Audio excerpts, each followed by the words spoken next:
This is how I see music theory and the study of intervals. It's a way of looking behind the reality of what we hear and feel and think when we experience music.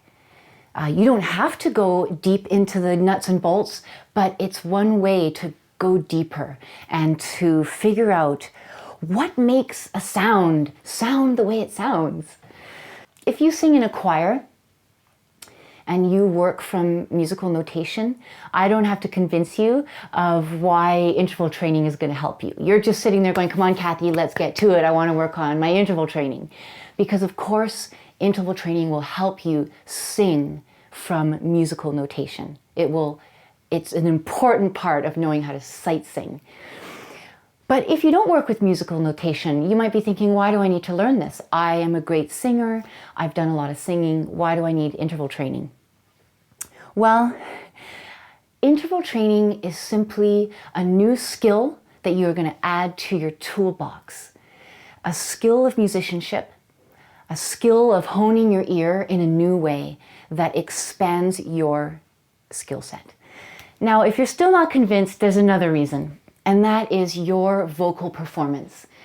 Often when we as singers encounter a challenge in a melody, it can often be related to a large interval where there's a large distance between two notes.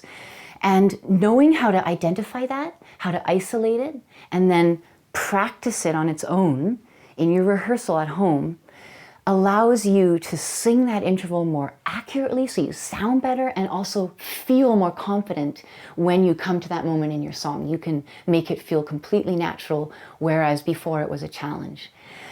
The other reason why interval training is helpful is that it can help you find your starting note.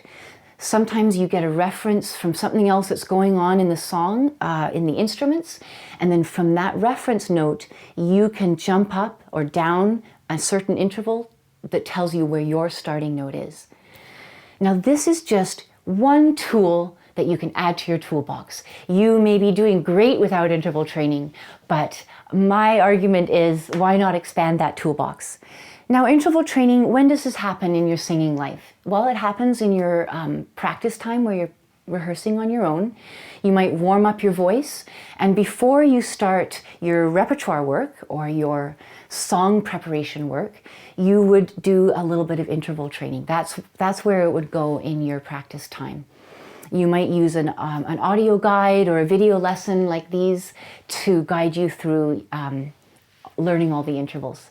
So if I've convinced you to start working on this new and exciting skill, then I would suggest a great place to start is with the major third, which is a very comfortable and common interval that we hear and sing almost everywhere. You can find lessons on this interval, and I wish you luck and I hope you enjoy.